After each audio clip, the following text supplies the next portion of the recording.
Hello, and welcome to Fintech Surge Podcast, creating a wealth of opportunities through fintech innovations in the Middle East for the Middle East. Powered by Fintech Surge, the region's leading fintech festival, hosted by the Dubai World Trade Center alongside JITEX Global.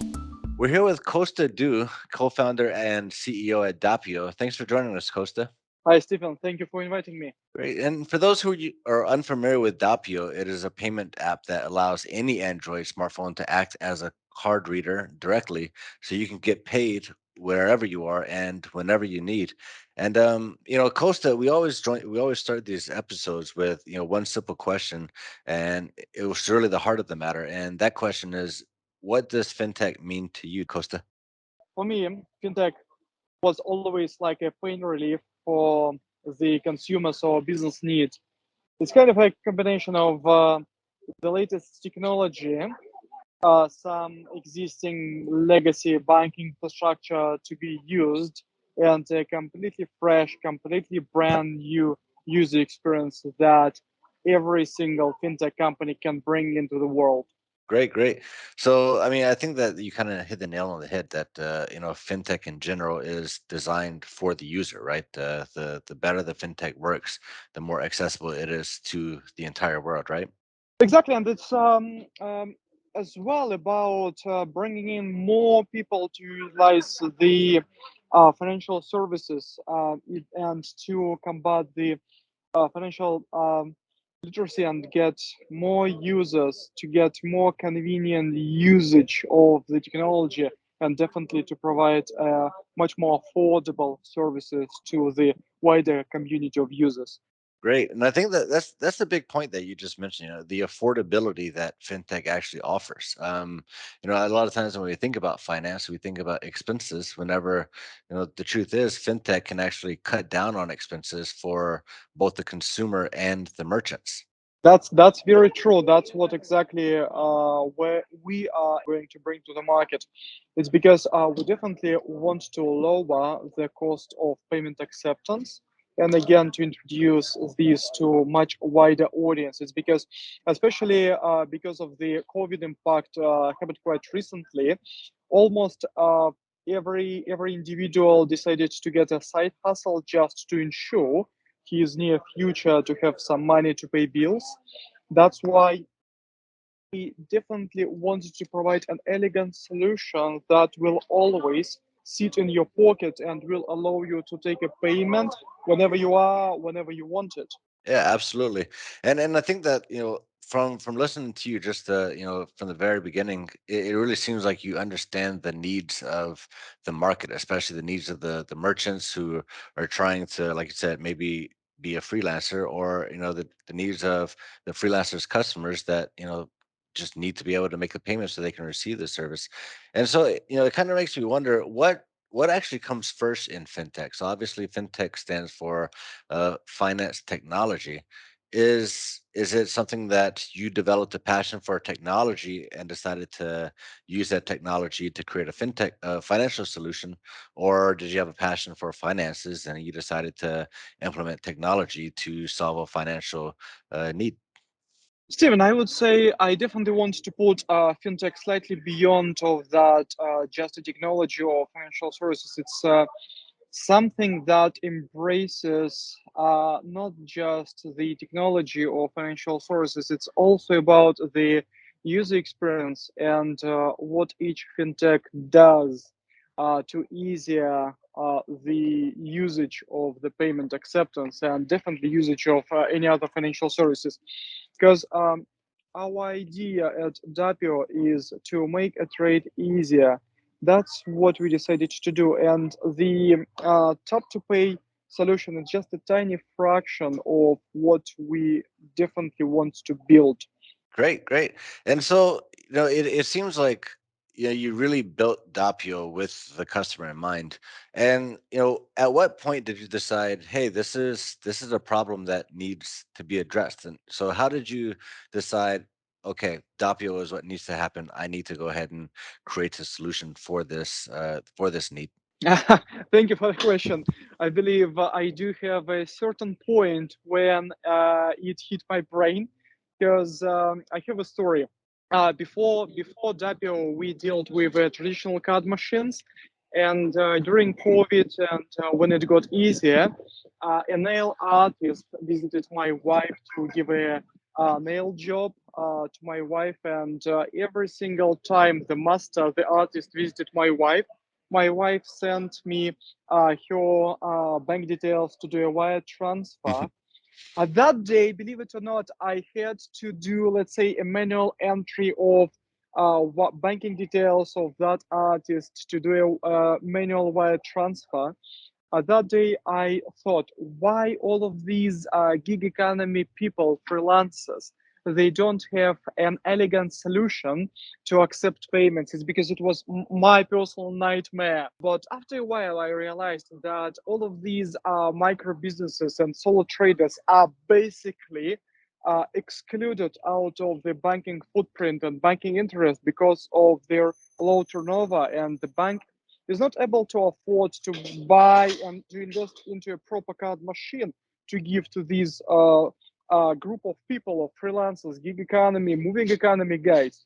At that point, I realized, okay, dokie, it's probably the right audience to resolve their issue, because there is a certain idea of making their existing phone as a card machine. That's where the everything started years ago. That's actually a great idea, and you touched on an important point that we are shifting more towards a gig economy and a shared economy, and you know if we want to pursue our passions and to do something, let's say like nail artistry, like you just mentioned, or it could be anything. It could be a little startup marketing gig, where you're doing Google AdWords or social media, whether you're doing interior design, like you said, nails, maybe fashion.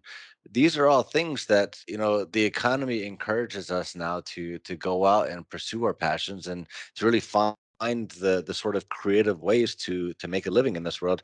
And up until recently, there was really no way for these providers to get paid. So as much as this is a very viable source of income for many people, and especially during COVID, it was really the only source of income, the only option available, with all the cutoffs and cutbacks for a lot of jobs. It was the only thing that they can really do, and there was really no way for them to get paid for it. And so we definitely appreciate companies like Dapio coming in and saying, "We see you, we see what you need, and we're going to actually invest into a solution, to address what it is that you need." Yeah, yeah, Steven, exactly. That's what we are about, and we definitely see a rise of similar solution mushrooming here and there across all of the geographies. And if we will think beyond the developed markets like beautiful UK, Europe, United States, Canada, UAE, etc., etc., if we will think of East Asia, if we will think of Africa or South America, there, the demand of these allied solutions to enable payment acceptance even higher compared to the developed market. That's where we are thinking to help to down the road. Yeah, and like you mentioned, that Dapio, if I understand correctly, is not the first kind of touch your phone to pay solution out there, correct?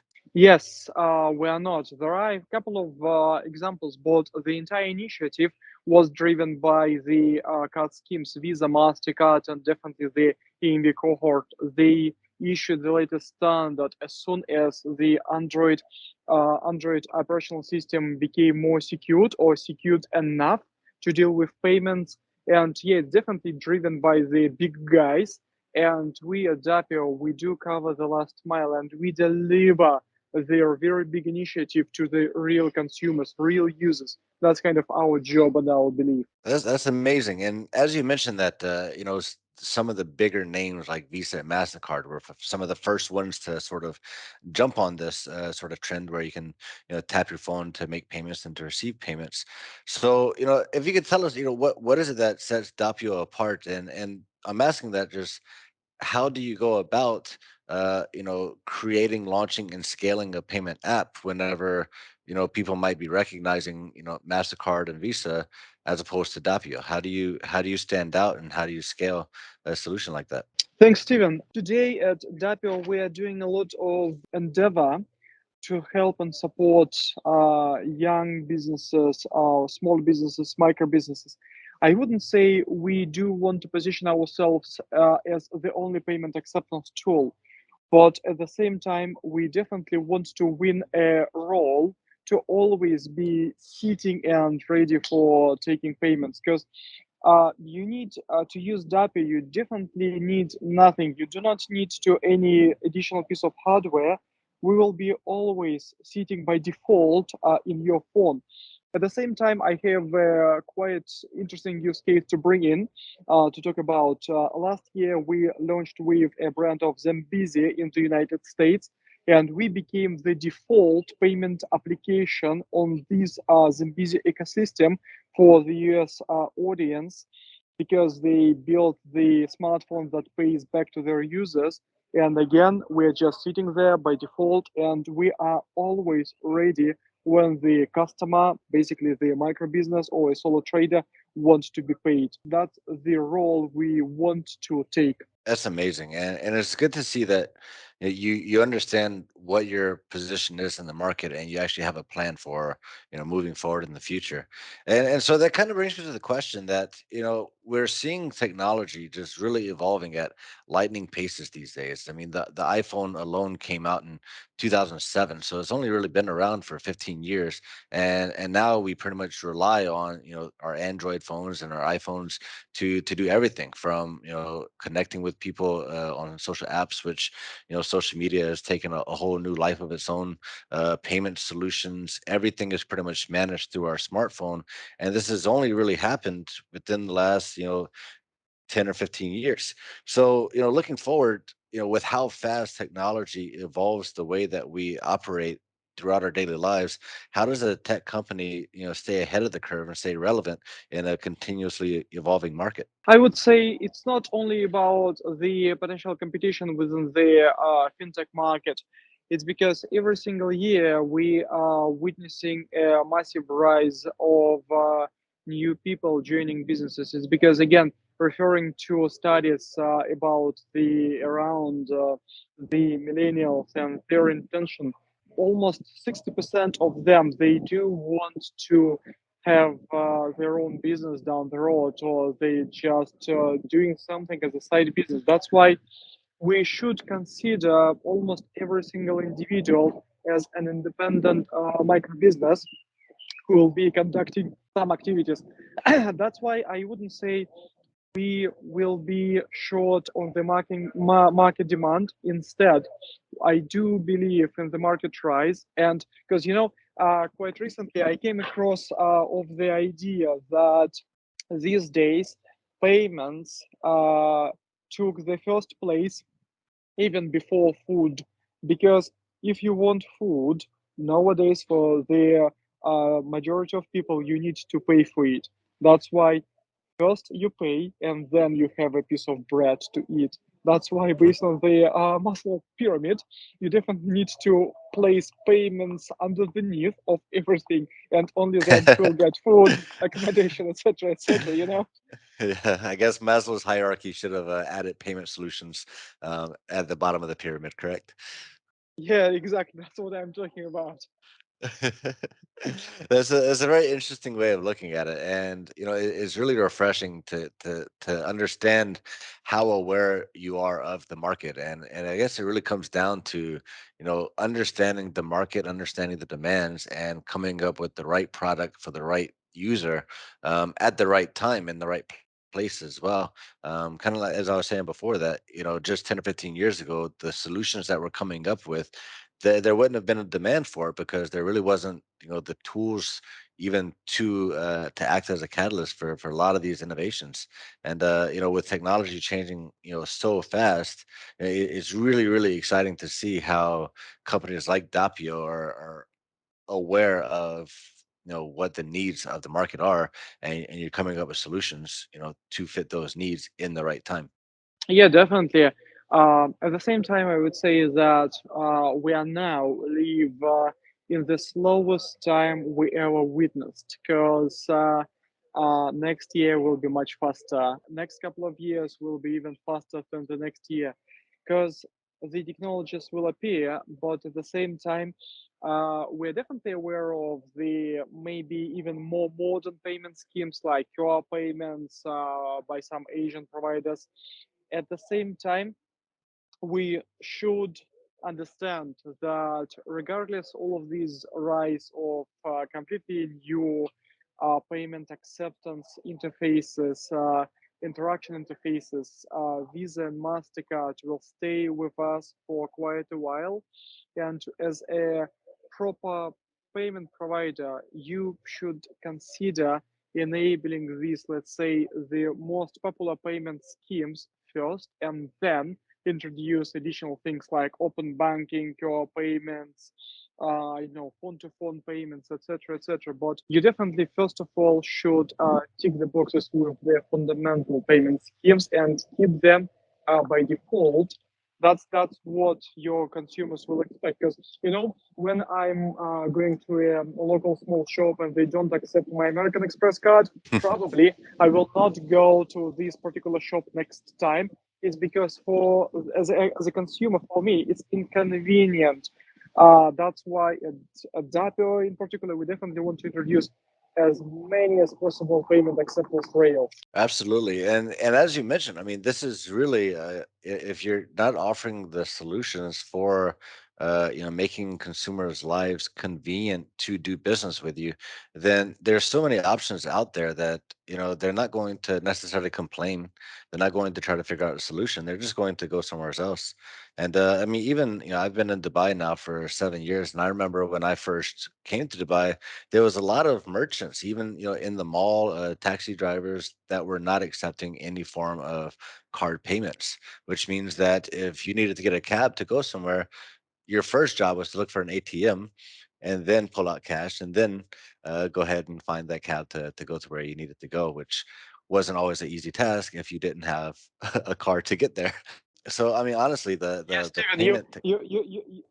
you're definitely right, especially about the Emirates landscape, because I kind of live between London and Abu Dhabi. It's because we do have a subsidiary in Abu Dhabi, and I'm often aware of that special behavior by Emirati businesses. Because when I went quite recently to Abu Dhabi and I purchased something on Amazon, believe it or not, it was my very first time when I saw the option to pay by COD. The Mhm. acronym stands for cash on delivery. When you're buying on Amazon, it's ridiculous to me. Yeah. Being in the UK for years, but at the same time, when you order pizza from Healthy Pizza Company, for example, in Dubai, or you are ordering cleaning your flat, you are paying cash physical banknotes to those people. It's ridiculous. That's what we definitely want to get rid of and introduce an easy and more elegant, more convenient payment acceptance, not just for businesses, but for both parties, for consumers and businesses at the same time. Absolutely, absolutely. And I mean, I remember a time when, I needed to pay, I ordered a sandwich from a sandwich shop and they didn't accept a card payment at that time. And yeah, I just had to leave the sandwich there and walk away. And to me, it wasn't just, oh, you've inconvenienced me, but hey, you didn't allow me to eat today because you didn't accept my payments. And, we're really excited that the UAE is, made a completely 180 and it's really been a short period of time that now we have tap to pay. Most of these cleaning services, they can send you a link ahead of time where you can pay ahead of time. Even if you don't have cash and you're nervous about getting in a taxi to go somewhere and they're going to demand a cash payment, well, there's always you have Kareem, you have Uber, you have these different options where thanks to fintech and thanks to payment technology, you don't have to wonder, well, how am I going to get home if I don't know where an ATM is and I need to withdraw cash in order to make it to where I need to be. But Stephen, Stephen, let me step in and protect the businesses against potential blame. It's because it's not the business's behavior not to accept card payments or to be or not to let you eat today. It's because of the banking footprint, and that's where the fintech bring in the right disruption to the market by serving underserved customers, businesses who are sitting beyond the banking interest and banking footprint. That's where the right place of the fintech And that's where fintech definitely doing the best job by making the businesses, small businesses' lives easier and their consumers as well. Exactly, and I think that you really hit the nail on the head. Is that it was not really their fault. Bad customer service is never what any business is looking to do, and so fintech is really not just giving customers better experiences, but they're giving the businesses an opportunity to offer better experiences to their customers. And we're really excited to be in the UAE, and really glad to see that really supporting this movement to have the most seamless solution possible that benefits the merchants, benefits employees, and it benefits the consumers as well. Exactly, that is what it's about.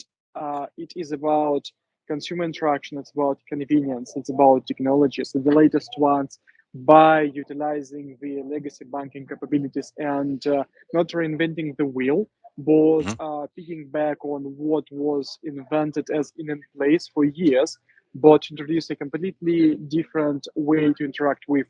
Absolutely.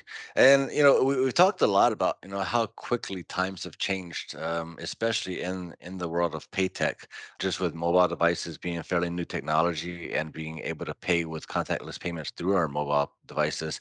How do you see Paytech evolving in the next, 10, 15, 20 years past, what we're seeing now? To be honest, we definitely should expect crypto payments to come in to the place. We definitely should expect getting rid of any physical device like plastic cards, like bulky plasticky payment devices.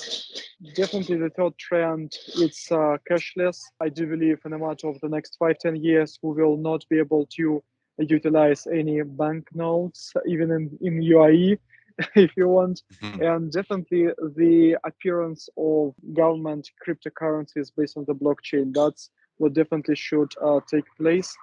And at the same time, the fifth trend I could name, it's payments by face and voice.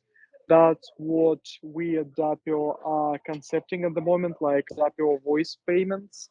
Wow. Probably we'll introduce it quite shortly because we definitely want to recognize tone of voice to confirm payments, and definitely a wider spread of payments by face. Again, just to make a trade easier. That's amazing. That's really futuristic. It really feels like something you would see in a sci-fi movie of sorts, where people don't need to pull anything out of their pockets in order to make a payment. They literally can make a payment through voice recognition. Yeah, yeah, very true. That's what I saw when I was in China, literally before COVID.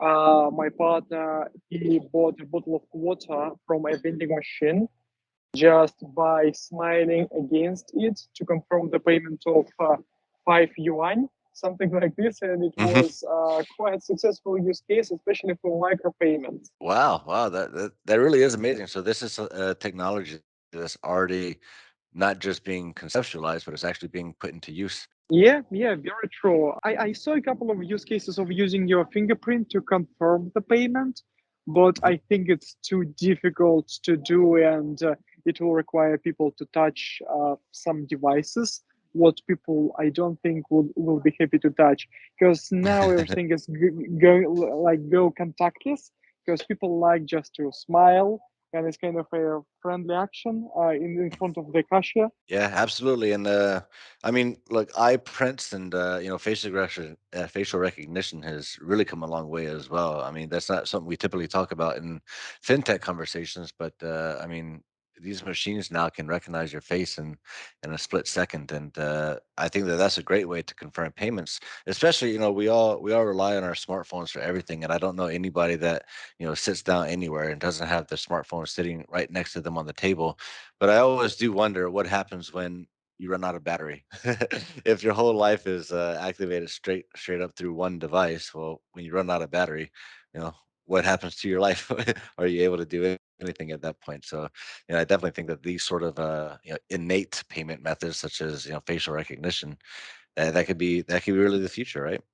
Steven, I will tell you what's gonna happen to you when you will be run out of power on your smartphone. You will get the space to breathe and to think. But not the space to use Dapio, right? We can wait. All right, makes sense. At least you're developing the facial recognition technology, so even if we run out of smartphone, we'll still be able to rely on Dapio in the future. Very true. Well, thank you so much, Costa. I really enjoyed this conversation. I think that we've really touched on the importance of kind of looking around and just understanding what is it that the market is looking for when it comes to solutions, and solutions for not just the consumer but for the merchant as well. And I really enjoyed the conversation about what is next for fintech. How did Dapio come to solve a problem, and even looking to the future of when your phone battery runs out, what lies in store for Paytech. And I appreciate everything that you've really given us, and you've given us a lot to think about for sure. Thanks for inviting me. Thank you for listening. Subscribe for all the latest updates on fintech in the Middle East and join the conversation over on our social channels. We look forward to seeing you at Fintech Surge in the Dubai World Trade Center from October 10th to October 13th. I'm Stephen Besse, and this has been the Fintech Surge podcast, creating a wealth of opportunities.